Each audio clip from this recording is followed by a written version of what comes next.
సరే చేగొండ హరిరామ జోగి గారు ఏంటి అసలు? యోధుడు, భీష్ముడు చూడండి, ఆయన కోరుకునేదాకా మరణం కూడా రాలేదు. అలాగే ఆ పార్టీ బతికించడం కోసం ఆయన బంధాకి ఎవరు పవన్ కళ్యాణ్ వస్తాడని భీష్మ పోరాటమే చేస్తాడు ఆయన.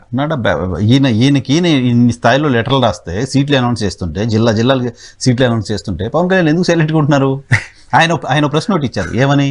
సోషల్ మీడియాలో ఎవరు ఎటువంటి కామెంట్స్ పెట్టొద్దు, పొత్తుకు విఘాతం కలిగించే ఎటువంటి మాటలు మాట్లాడొద్దని. సోషల్ మీడియాలో తెలిసిన ఆయన పెద్ద మనిషి రోజు లేఖ రాస్తున్నాడు. అది పొత్తుకు విఘాతం కలిగించేలాగే ఉంది కదా, మరి వాళ్ళు ఎందుకు మాట్లాడలేదు? భీష్ముడిని కౌరవుల తరఫున యుద్ధం చేయకూడదు అన్న విషయం ప్రాథమిక అవగాహన ఆయనకి లేదు, అవతల పక్కన కృష్ణ భగవానుడు ఉన్నాడని. But it is very clear, ఎందుకంటే యాజ్ లాంగ్ యాజ్ ఆయన నమ్మిన సిద్ధాంతంకి, నేను ఎప్పటి నుంచో చెప్తున్నా, జనసేన కన్నా క్షేత్రస్థాయిలో పటిష్టంగా ఉన్నది కేఎస్ఎస్, కాపు సంక్షేమ సమితిని ఆయన పెట్టుకుని ప్రతి మండలానికి గ్రామానికి స్టర్నం చేసుకోగలిగాడు విత్ టీంతో. సో అలాంటి వ్యక్తి ఆ సామాజిక వర్గ పరిరక్షణ కోసం ఆయన ఎప్పటి నుంచో అరువులు చేస్తున్నాడు. నా పాయింట్ అది కాదు. నా పాయింట్ ఏంటంటే ఈయన ఇలా రాస్తుంటే పవన్ కళ్యాణ్ గారు ఎందుకు రెస్పాండ్ అవ్వట్లేదు? ఏం చేస్తారు ఆయన? మా అయితే సస్పెండ్ చేయాలి, పార్టీలో సస్పెండ్ చేయడం కాదు కదా. పాయింట్ ఏంటంటే ఆయనే రాయిస్తున్నాడు టీడీపీ పైన ప్రెజర్ బిల్డప్ చేయడం కోసం అని. ఏమవుతుంది సార్? మళ్ళీ అది కూడా నేను యాక్సెప్ట్ చేయను. ఎందుకు తెలుసా? తెలుగుదేశం నుండి అనౌన్స్ చేస్తే నేను అనౌన్స్ చేశాను అన్నాడు. మళ్ళీ ఇందులో ప్రెజర్ ఏంటి?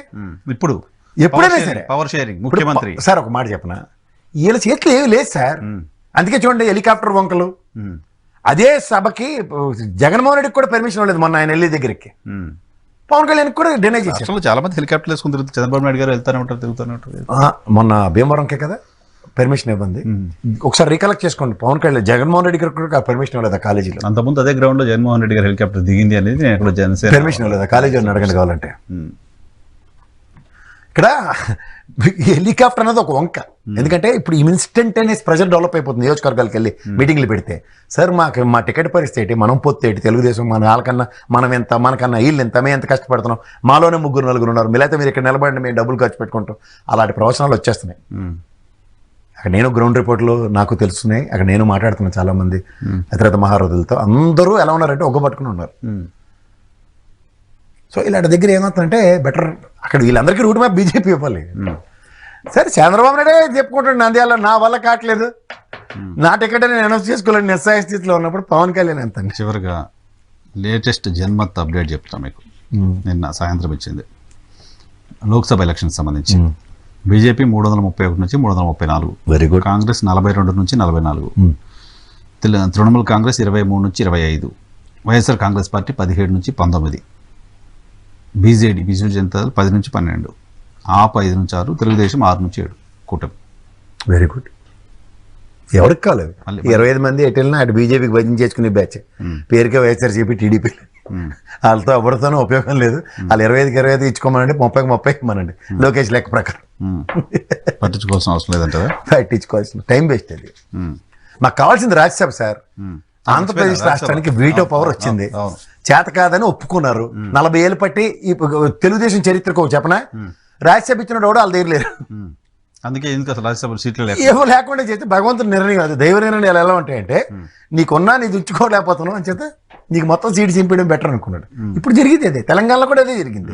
నిజానికి అది చాలా పెద్ద ఇష్యూ. తెలుగుదేశం పార్టీకి అసలు మొత్తం ఫ్లోర్లో మనిషే లేకుండా పోవడం అనేది ఆబ్వియస్ కదా. ఇప్పుడు తెలంగాణలో అసలు దమ్మిడికి పనికొచ్చాడు ఉన్న ఆంధ్రప్రదేశ్ లీడర్లు, ఎర్రనాయుడు గారి లాంటి, లాల్జన్ భాష గారి లాంటి చూసి ఇప్పుడు ఉన్నాడు ఎవడో పనికొచ్చాడు కదా నా దృష్టిలో నేను చెప్తున్నా.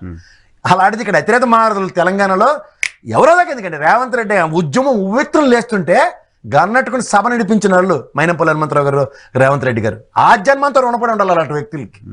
కమిట్మెంట్కి మారిపోయారు రాహుల్ చంద్రశేఖర్ రెడ్డి గారు. అలాంటి వ్యక్తులను వదులుకుంటే ఎవరో దాకా. ఎందుకంటే కేసీఆర్ని వదులుకున్నాడు, ఇంకా అంతకని ఏం చెప్పాలి.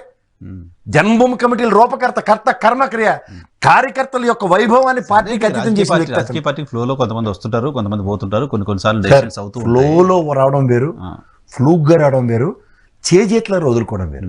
స్వయంకృతాపరాధాలకి పెట్టింది పేరు తెలుగుదేశం.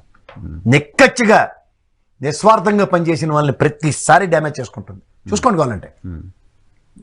ఇప్పుడు మన దగ్గర ఉన్న వస్తువు మనకెందుకు ఉపయోగపడకుండా వేరే వాడి దగ్గర కలగానే డిఫరెంట్ డైమెన్షన్స్ చూపిస్తుంది. ఇది ప్రక్షాళించుకోమని తెలుగుదేశాన్ని. అంటే మీడియా కంట్రోల్ కదా పార్టీ నడిపిస్తుంది చంద్రబాబు నాయుడు గారు కాదు మీడియా. ఇది ఒప్పుకోమన్నాడు, చాలా మంచి మాట చెప్పారు. ఇది కరెక్ట్ అయిన మాట. నీది నువ్వు చేతకానప్పుడు పనికిమాలిన వాళ్ళ చేతిలో పెడితే ముఖ్యంగా ఈ దౌర్భాగ్యం ఎలాగ ఉంటుంది. నాకు అంటే కంక్లూడ్ చేస్తూ నాకు మొన్న ఏదో ఆర్టికల్ చదివి ఒక పెద్ద మనిషి రాశాడు. ఏమని, ప్రధాని నరేంద్ర మోడీ లాంటి ఒక బలమైన నాయకుడు ఉన్నాడు కాబట్టి ఇప్పుడు ఫైట్ చేయలేని పరిస్థితి ఉంది కాబట్టి తెలుగుదేశం పార్టీ పొత్తుకు పోవాల్సి వస్తుందంట. అంటే తెలుగుదేశం పార్టీకి ఓ పిరికితనాన్ని నూరిపోస్తున్నారా? అంతే కదా, 40 సంవత్సరాలు తెలుగుదేశం పార్టీకి ఓ పిరికితనాన్ని నూరిపోస్తున్నారా? ఆయన కంపారిజన్ ఏంటంటే ఇందిరాగాంధీ తర్వాత అంత స్థాయి నాయకుడు నరేంద్ర మోడీ. ఇందిరాగాంధీ ఉన్నప్పుడే కదా ఆమెకు వ్యతిరేకంగా పార్టీ పెట్టి తెలుగుదేశం పార్టీ ఎమర్జ్ అయింది. ఇందిరాగాంధీ మీదతో ఫైట్ తోటే కదా తెలుగుదేశం పార్టీ ఎమర్జ్ అయింది. ఆ రోజు తెలుగుదేశం పార్టీ ఇందిరాగాంధీతో ఫైట్ చేయడం ఏంటి, ఈరోజు నరేంద్ర మోడీతో తెలుగుదేశం పార్టీ ఫైట్ చేయలేకపోవడం ఏంటి?